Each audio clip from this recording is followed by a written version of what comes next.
This is real. People get quite angry at me when I put this up. This isn't ESPN FC odds. This isn't English odds. These are the odds that the bookmakers are currently giving on who's going to win Euro 2020.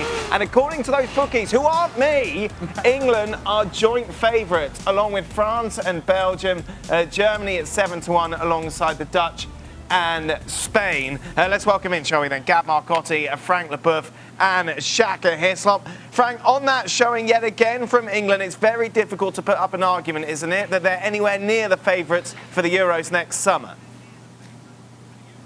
I have to agree with what you said, Dan, because if I'm not surprised to see France second place, I'm a little bit surprised to see Portugal not being close to the first place with the game that I watched yesterday.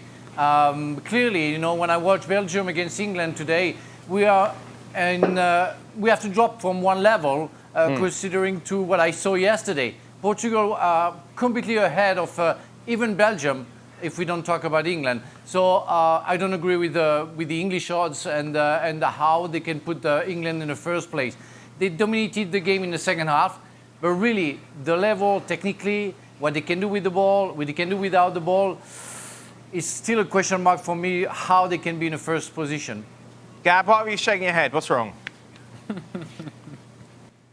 Well, no, I mean, I think, two things. I mean, one is bookies' odds often reflect what the markets say and where people are putting their money on. So that often explains why England and Manchester United and clubs like that are often shorter than others would like them.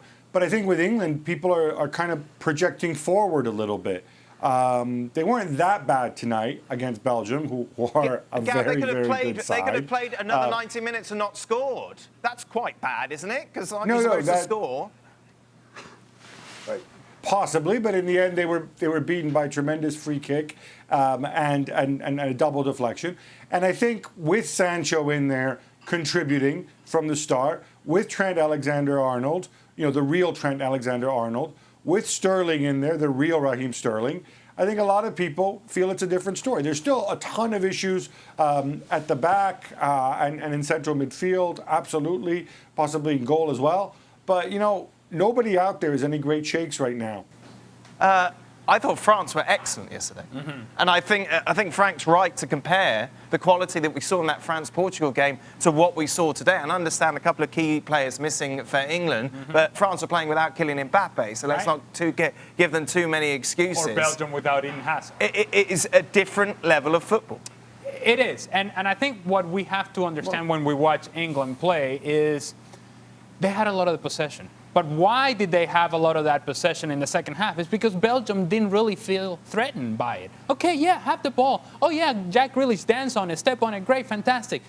But are you effective with it? Are you doing something with it? Are you efficient with it? No real threat. In fact, when you look at the real chances in the second half, even though England had most of the ball and had most of the possession, and they were parked in the attacking half, the real good chance fell to whom? Romelu Lukaku, on the one play that actually Belgium went forward. And so it gives you an idea that Belgium didn't really need to do much more than what they did. They were up to nothing and say, okay, they can't break us down. We're just going to sit here, and if we catch them on a counter, we make it 3-0. It's good night. Take care. See you guys later. England, once they get into that final third, become very limited and absent of ideas. England overhyped, as always, Shaq? Yes, but listen, I thought England were better today, certainly than the scoreline suggests. Keeping in mind that, how could they be better when they didn't have a real shot, Shaq? The one shot came from Harry Kane in the first half, and that was it. How can you have all that ball but not test Courtois in the second half? You can't say that they were better than it suggests. Listen, it's international football. It's not club football where you're going to have 24 shots in a game. Harry Kane had one cleared off the line in the second half. Mount flicked one through to Harry Kane that he had trouble digging out and ended up putting it straight at Courtois. 5 times out of 10, you think that messes in the back of the net with Harry Kane. It's international football. Chances are more limited, and you have to take them. Again, to your initial question, I don't think England are favourites. And yes, they're overhyped in that regard, but they're not anywhere near as bad as you're making them out to be here. And nor do I think they're anywhere as bad as the 2-0 scoreline suggests. is my point. With Rashford and Sterling, it gives them a different look if they want to play on the counter-attack. And I think the emergence of Grealish, again, gives them something that they hadn't had before. Looking at Belgium's prospects, Gab, how would you rate their performance going forward, looking ahead to the summer?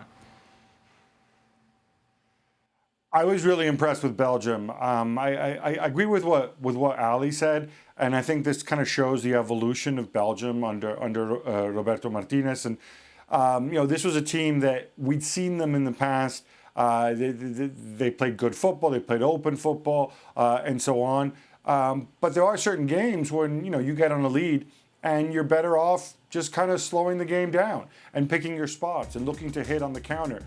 I thought they did that very, very effectively. England took a ton of shots in that game. I think it was 14 shots at the end, something like that. But there weren't that many chances created against them. So I thought it was a very mature performance for Belgium. Maybe a function of the fact that a lot of these players are older, but certainly I think more encouraging than some other performances. I think they look good. Just confirming it was Lukaku who was playing up front, as opposed to what the graphic was suggesting there. Frank, overall, where do you put Belgium in regards to context? We mentioned Portugal and France. Well, still for me, comparing to that game, and it's only one game, and we are still far away from the tournament, the European Championship 2020, even if it's going to be in 21. I still have to drop from one level. Technically, also the way that you want, when you have the ball, what you do with the ball.